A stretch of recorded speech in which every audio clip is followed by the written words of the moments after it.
Bonsoir à tous et merci de nous rejoindre dans le numéro 83 de votre émission. Le temps passe vite, hein. Nous sommes le vendredi 30 juin, sinon j'allais dire le lundi 30 juin 2025. L'actualité nationale avec le toilettage intervenu la semaine écoulée au sein du gouvernement. Patrice Talon a procédé à un réajustement au sein de son équipe et a fraîchement confié le ministère de l'Énergie, de l'Eau et des Mines à un compagnon à ses côtés depuis 2016.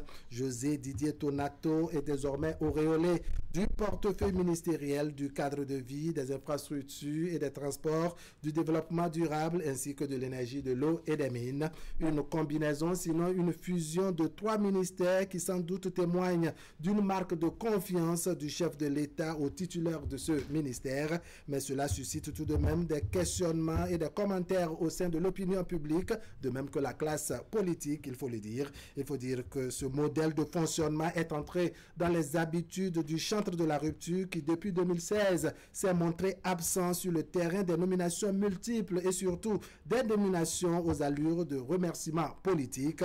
On pense pêle-mêle à la disparition du ministère de la Communication, le cas du ministère de l'Enseignement secondaire associé à celui des Affaires sociales et de la microfinance, de même que la fusion de la préfecture du Plateau à celle du Zou. Doit-on parler de mérite, de prime au travail bien fait, à la confiance, réduction des charges de l'État, priorité à la bonne gouvernance? Bref, les justifications ne manquent pas pour soutenir et expliquer cette doctrine du président Patrice Talon.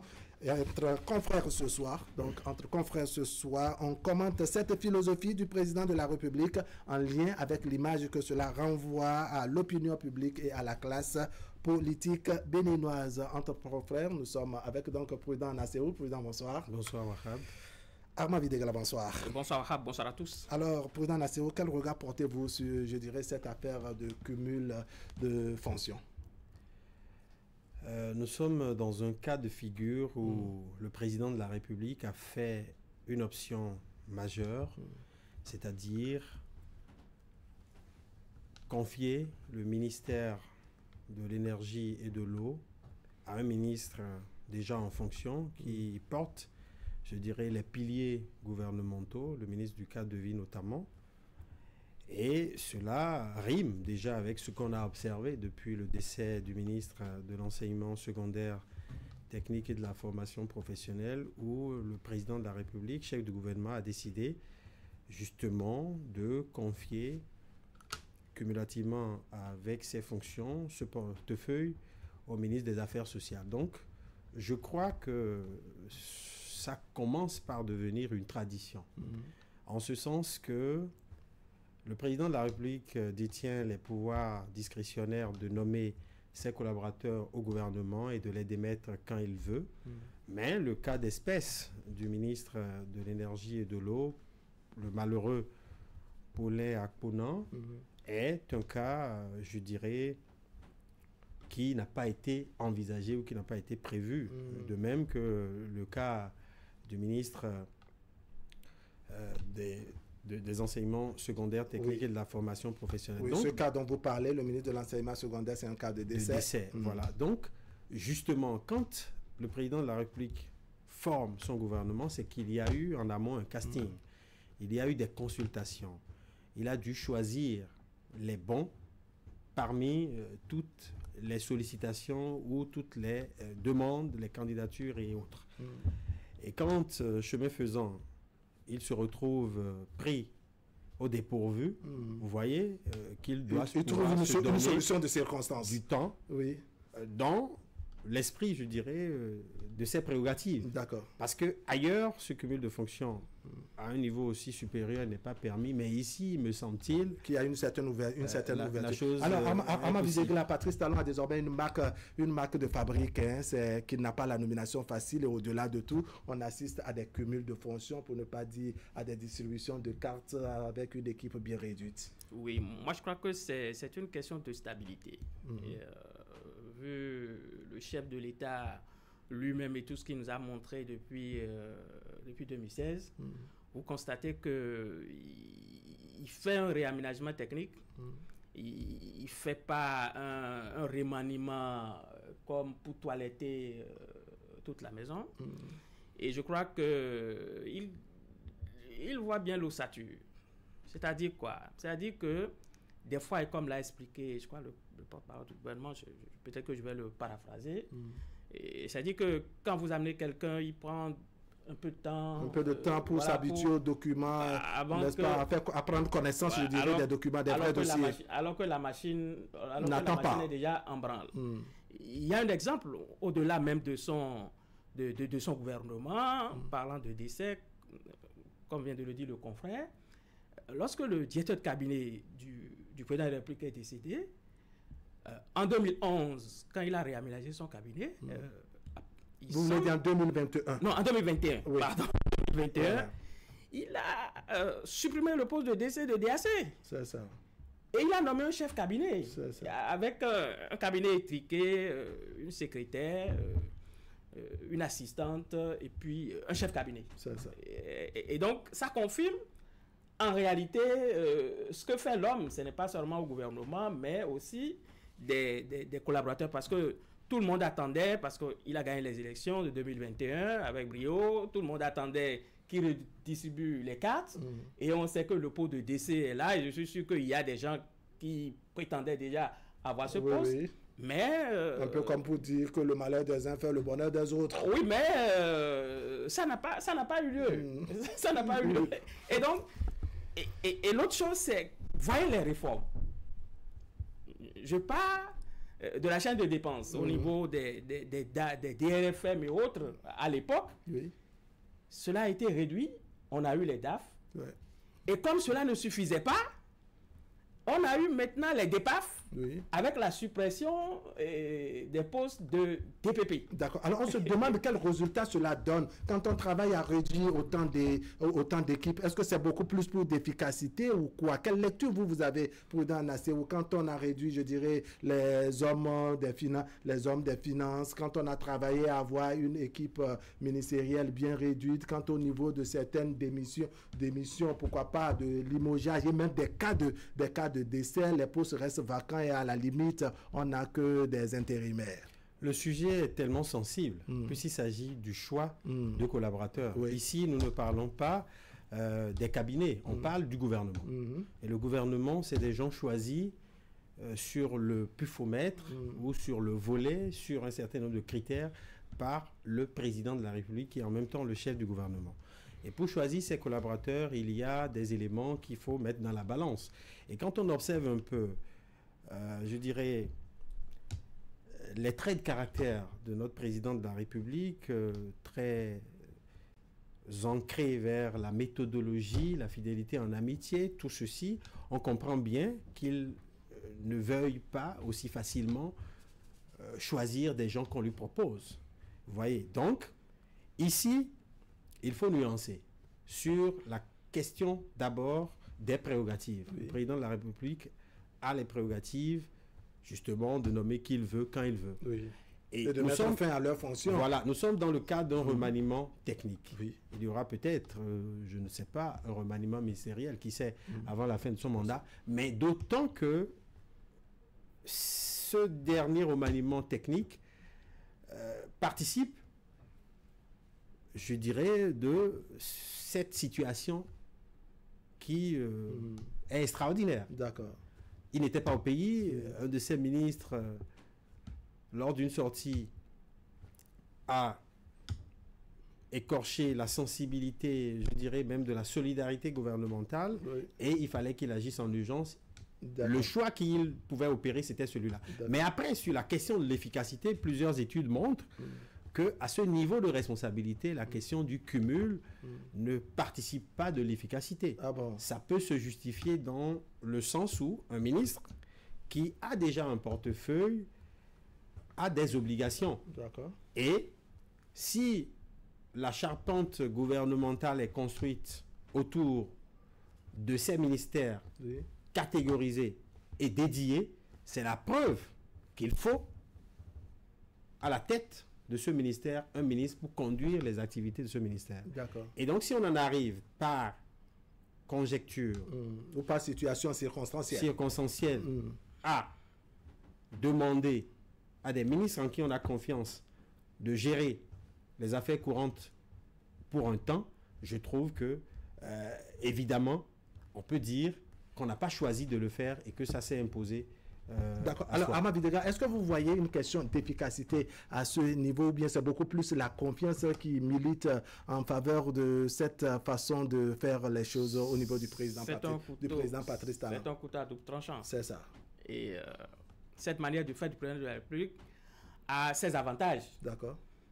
Et ses inconvénients. D'accord. Je crois qu'il a Allons-y sur le terrain, par exemple, des avantages de votre façon de voir les choses. Je crois qu'il a fait un choix. Et comme je l'ai dit, il ne veut pas totalement gêner l'ossature du gouvernement. Et vous constatez peut-être, parmi les choix, c'est que peut-être que le ministre qui vient à la place de celui qui est parti, peut-être qu'il a eu à gérer, ou bien c'est lui qui gère très souvent, c'est... L'intérim, on se dit qu'il maîtrise un peu les dossiers de ce portefeuille ministériel. Voilà, son intérim, très souvent. Je ne sais pas si c'est ça. Oui, c'est une analyse. Voilà, nous sommes en train de conjecturer. Donc, quelqu'un qui assume très souvent son intérim avant qu'il n'arrive, parce que même le président de la République, en sortant du pays, prend un acte et nomme un intérimaire à sa propre place. D'accord. Voilà. Et donc, de ce côté, on peut dire que, bon, comme... il a une petite vue sur les dossiers et tout ça, mais l'intérimaire reste un intérimaire. D'accord. Juste les dossiers, dossiers courants et tout ça. Mais dans le fond des dossiers, on peut alors trouver à dire, pour dire en réalité qu'il peut avoir des problèmes, non seulement, d'efficacité, mais d'inefficacité. D'accord. Vous pensez que quelqu'un comme ça peut se voir surchargé, qu'il peut être fatigué, ou bien il sera efficace d'un côté et un peu moins de l'autre? Vous savez, avant les nominations, c'est des discussions. Oui. Le chef de l'État appelle son ministre et discute avec lui. Mais quelles que soient les nominations du président de la République, il appelle la personne, discute avec la personne. Et donc, c'est sûr que soit lui... il est resté convaincu que le travail sera fait par la personne qu'il nomme, soit la personne même le convainc de sa capacité, n'est-ce pas, à pouvoir gérer les choses. De ce que je peux gérer. D'accord. Oui, monsieur le président de la République, il peut lui demander, mais est-ce que ça peut être efficace? Oui, une forme d'entretien, voilà, entretien d'embauche. C'est clair, mais non, mais quel que soit les postes au niveau du président de la République, c'est qu'il appelle, il discute. D'accord. Alors, il y a une interrogation que je lis sur les réseaux sociaux qui reste, je dirais, l'opinion du public et un peu de la classe politique aussi, sur des petits détails sur lesquels je voudrais qu'on revienne. On se demande, est-ce qu'il n'y a pas d'autres Béninois qualifiés, d'autres Béninois qui se disent capables vraiment de faire le job et qu'on pourrait vraiment essayer pour voir? La grosse question est là.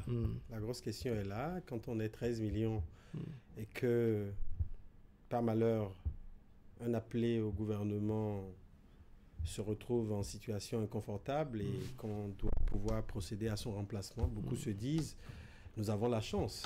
Et il y a plein de lotateurs aujourd'hui. Donc on peut rester, n'est-ce pas, on croise les doigts dans l'espoir d'une suite favorable. C'est là où j'en viens. Il y a plein de lotateurs aujourd'hui qui sont en train de faire la cour au président de la République. Suivez mon regard, je ne vais pas les nommer. Mais après, il revient au président de la République de choisir ses collaborateurs en fonction de ses attentes, de sa vision des choses et surtout des résultats attendus. Aujourd'hui, si vous observez bien, vous allez constater avec moi que la présidence gère beaucoup ou fait le suivi de beaucoup de projets qui sont mis en œuvre par les ministères sectoriels. Et donc, on se dit que ce ministre qui est absent, le temps qu'on fasse un nouveau casting, parce que le président de la République peut être dédouané du fait qu'il n'était pas au pays quand tout ceci est arrivé, et même s'il doit procéder à un remplacement, il fallait qu'il consulte, comme le disait mon confrère, il fallait qu'il consulte.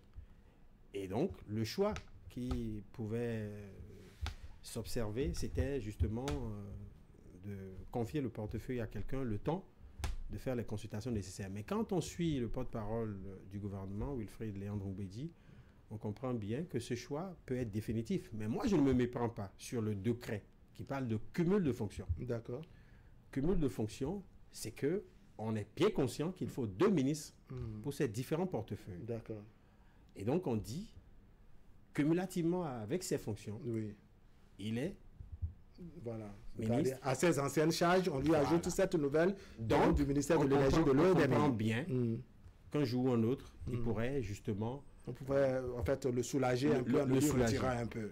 Donc ceux qui pensent qu'ils méritent, ils n'ont qu'à patienter. D'accord. Alors, quelle image cela renvoie, je dirais, au niveau de la classe politique? Il n'y a que Patrice Talon, en dépit de tout, est soutenu par des formations politiques. Il est venu en 2016 grâce à la combinaison, je dirais, de monsieur, madame, tout le monde. On parle des jeunes par ici, on parle des partis politiques, on parle des mouvements. En 2021, c'était beaucoup plus... Mouvement? Oui, je parle de 2016. En 2021, c'était davantage, beaucoup plus les partis politiques et autres qui, aujourd'hui, courant 2025, se disent mais quand même ça fait partie des ouvertures et après tout il faut qu'on pense en nous, mais on se dit que le casting de Patrice Talon ne prend pas en compte je dirais ces petits détails. Oui, je crois bien, j'ai fait la même observation et comme lui-même il a dit au port, je crois avec les syndicats du port un jour, comme les gens viennent le voir pour lui dire voilà,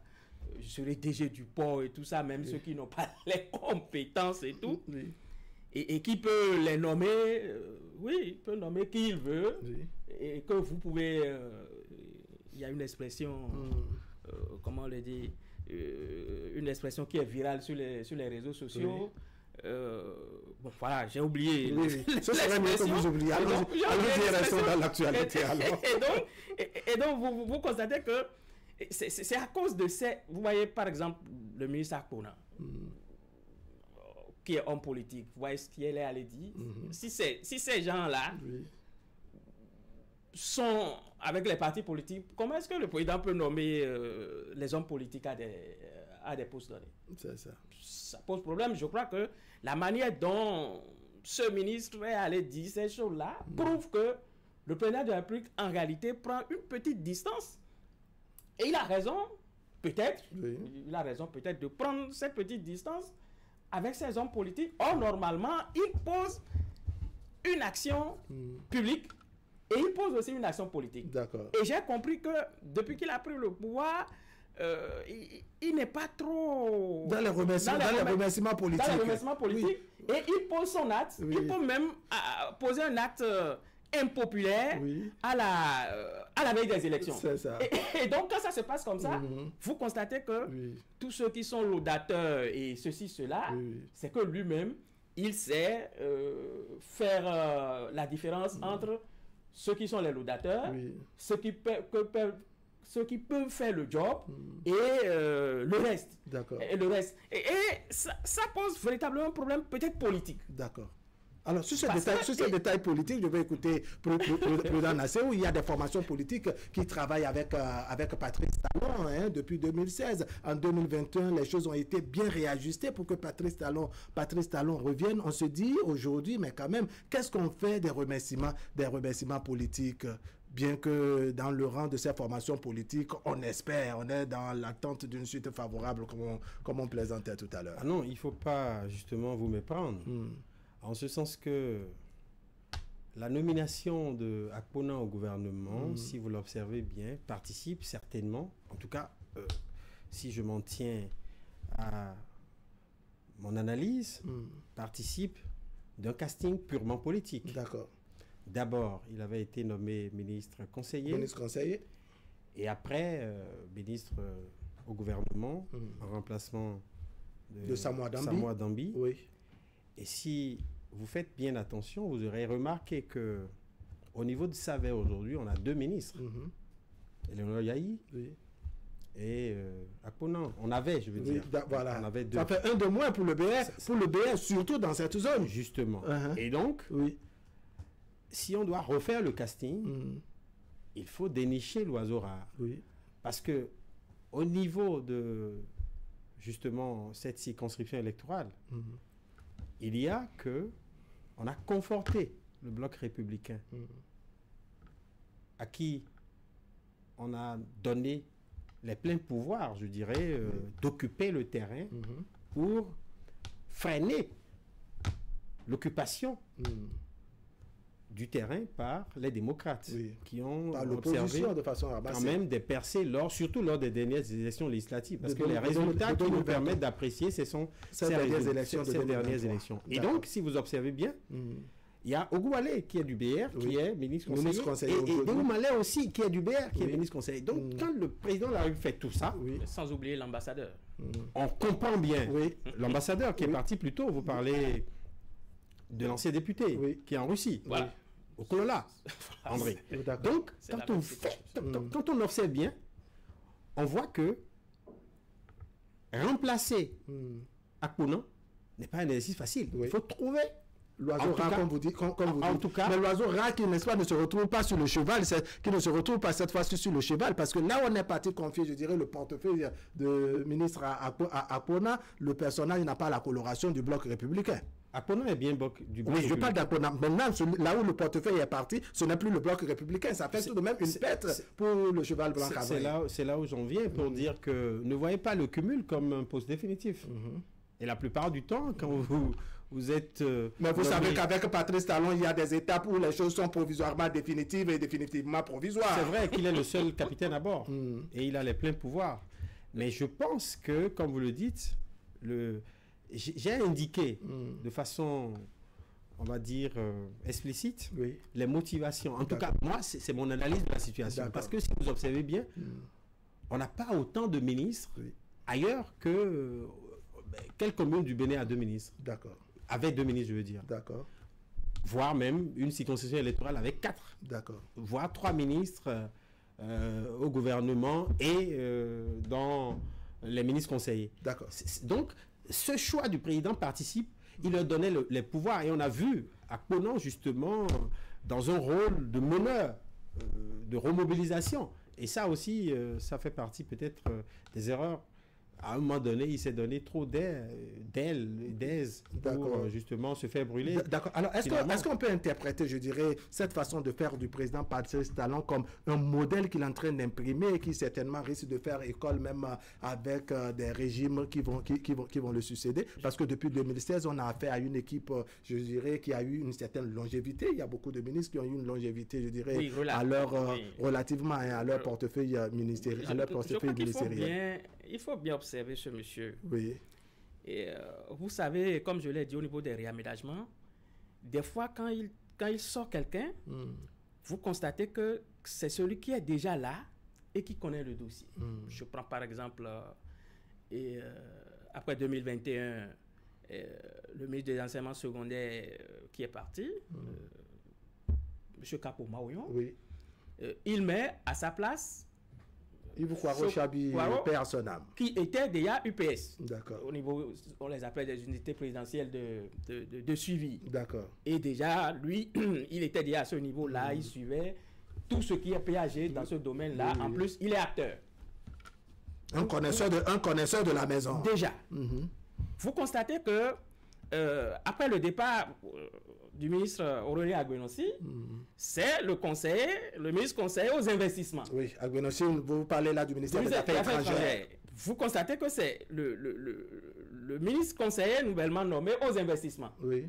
Et déjà, à la nomination du ministre conseiller aux investissements, on se demandait, mais qu'est-ce qui allait se passer entre le ministre des Affaires étrangères qui a déjà perdu son bras de coopération, la coopération. Voilà, on pouvait même créer un ministère de la coopération, mais on l'a envoyé. En tout cas, par le passé, on a connu des choses comme ça. Vous voyez toute la logique. Oui. On pouvait créer un ministère de la coopération, mais on l'a envoyé au ministère de l'économie et des finances, le ministre d'État qui est déjà un super ministre. D'accord. Vous voyez celui qui vient, en même temps, lui, il est le ministre conseiller en charge des investissements. C'est ça. Et déjà, on peut avoir déjà des frissons pour dire, entre le ministre des Affaires étrangères et le ministre conseiller, pour ceux qui en avaient, c'est que des fois, le ministre des Affaires étrangères peut-être ne sort pas, et c'est le ministre conseiller aux investissements qui fait le travail. Et donc, quand l'autre part, vous constatez en même temps qu'il y a déjà le ministre conseiller aux investissements qui devient, quelques mois après, ministre des Affaires étrangères. Et donc, déjà, il a eu un peu connaissance des dossiers. Et ces exemples-là, dans le système du président, on peut en avoir... Il y en a en quantité. On peut en avoir des milliers. Oui. Et donc, c'est un homme que nous devons suivre pour savoir exactement qu'est-ce qui motive réellement ce qu'il fait. Alors, je vais voir si... j'ai pas fini. D'accord. J'ai pas fini. Moi, je trouve une petite réponse à ça. Parce que vous voyez... Vous trouvez quoi comme réponse? Non, quelqu'un qui a eu son empire en tant qu'opérateur économique, qui a eu son empire, homme d'affaires, et qui a ses sociétés, qui a géré les hommes par le passé, et qui a gagné. Vous constatez, vous vous dites, mais donc, cela veut dire qu'il est en train d'imprimer une certaine marque de gagneur à son gouvernement. C'est-à-dire qu'il veut imprimer le gain qu'il a eu, c'est-à-dire le style de gestion qu'il a utilisé pour gagner dans les affaires, n'est-ce pas? Vous sentez qu'il veut l'imprimer au niveau de l'État central, toujours pour avoir un bénéfice en faveur de la nation. Non, ce n'est pas la même chose. Ce n'est pas la même chose, mais quand vous trouvez un homme comme ça, vous vous dites, quand il a gagné sa vie, et quand il a pratiquement tout gagné au niveau de son empire, quand il a géré les hommes, et quand il vient au niveau de l'État, comment est-ce qu'il le fait? D'accord. Vous constatez, vous voyez avec moi. Donc, il y a un gain, même si l'État n'est pas une structure privée, il y a quand même un gain de ce que il a traversé lui-même ces zones, que ce soit de turbulence, de confort et tout ça.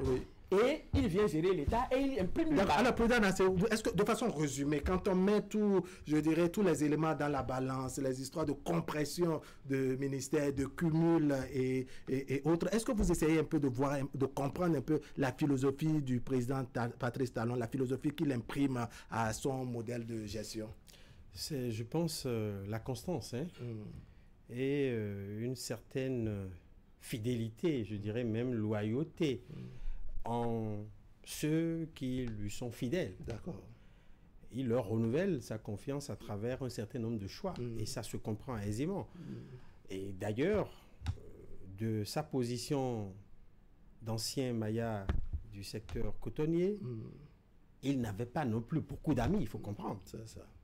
Ça aussi, c'est un handicap majeur qu'il faut reconnaître au président de la République. C'est vrai qu'on dit qu'il connaît tout le monde, mais il ne connaît que les acteurs politiques majeurs. D'accord.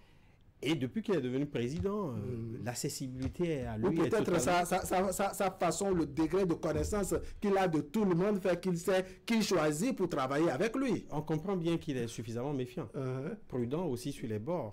Mais après, il est établi que le cumul de fonctions, surtout à ce niveau de responsabilité gouvernementale, ne garantit pas l'efficacité dans la gestion des dossiers, dans le suivi et dans la conduite des affaires courantes. Ça, c'est évident.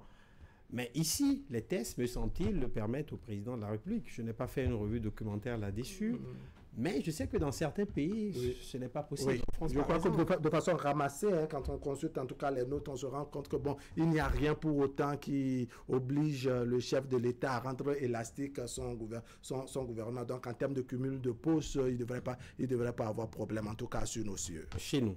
Oui, mais ailleurs, ce n'est pas permis. Et donc, dès lors que la codification n'est pas faite et que les tests ne l'interdisent pas, je pense que le président de la République, chef du gouvernement, a lassitude. D'accord, je reviens vers vous. Est-ce que vous comprenez pourquoi, en dépit de tout, Patrice Talon ne veut pas se mêler ou bien se voir bousculé par les hommes politiques? Non, je crois qu'il n'est pas... Parce qu'après tout, on se dit, mais quand même, il y a l'équilibre régional qu'il faut mettre dans les détails, il y a les formations politiques, il y a les formations politiques, il y a les formations politiques et autres, mais Patrice Talon, en quelque sorte, il se dit, mais quand même, c'est un peu comme si je m'en fous, en quelque sorte. Juste après sa prise de pouvoir, il a dit que des questions d'équilibre régional et tout ça, ça c'est avant, ça ne l'engage pas.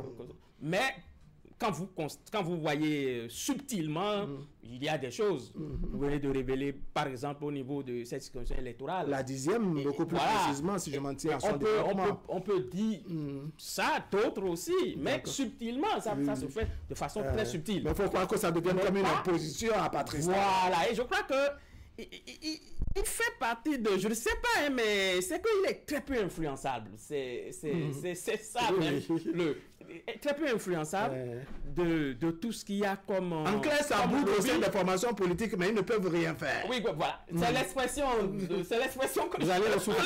C'est l'expression ils en souffrent au sein des formations politiques, mais visiblement, ils ne peuvent rien faire. C'est l'expression que je voulais sortir quand il était avec les syndicats du port, qui dit, mais vous pouvez... vous allez en souffrir. Vous allez en souffrir, mais vous ne pouvez rien faire. Il peut nommer qui il veut. Vous voyez. Et donc, vous constatez que c'est en fait cela. S'il était vraiment un président qu'on peut influencer à travers les marches, à travers les remerciements, qu'un roi peut appeler et dire mon fils ceci, mon fils cela. C'est ça. C'est-à-dire des curriculum vitae, n'est-ce pas, qu'on donnait de façon verbale, je dirais par coup de fil et autres. C'est que rapidement, vous allez constater que même dans l'administration, dans une certaine mesure, vous rentrez dans certaines maisons, vous constatez que c'est dans un ministère, on parle d'halogène. C'est-à-dire que les gens qui sont venus de l'extérieur. C'est ça. Dans certaines maisons, dans certains ministères, vous voyez très peu. D'accord. Très peu de ce que certains... Alors, Président Nassau, pour finir, ce serait la toute dernière question, parce que le temps est vite passé. Mais quand même, on est à l'approche des élections et autres. On aurait pu dire, mais quand même, ce remaniement technique, c'était même l'occasion, par exemple, de remercier certains, de faire une forme d'ouverture et autres, pour que, 2026 soit, je ne sais pas, en faveur du dauphin et autres, comme on dit. C'est pas tard, parce que si vous observez ça peut venir. Si vous observez bien, le président de la République, de plus en plus s'oriente vers une ouverture et surtout une distribution, je dirais, des avantages, parce que la nomination des conseillers, des ministres conseillers participe un peu aussi de cela. Donc pour moi, il n'est pas encore tard et je pense que le moment s'y prête pour que ce portefeuille qui antérieurement était détenu par le bloc républicain puisse lui être rétrocédé d'une façon ou d'une autre. En tout cas, ça ne va pas être une exigence ou un chantage qu'on fera au président de la République. Il est le seul maître et le seul capitaine. Un peu comme on dit, ils connaissent l'homme, ils sauront, n'est-ce pas... Mais les personnes comme les personnalités comme le président de la République qui gardent l'ossature et qui sont, je vais dire, un peu jaloux de la structure, quand ils veulent déménager, c'est... ça peut dégringoler. Allez. Président Nassau, merci beaucoup. Amadi Degla. Merci. Mesdames et messieurs, ce serait tout pour aujourd'hui. Merci de nous avoir suivis. L'information continue sur Canal 3 Bénin. La rediffusion, c'est tout à l'heure à 23h et demain autour de 10h30. On se retrouve demain à 20h pour partager avec vous le reste de l'actualité. Allez, portez-vous bien.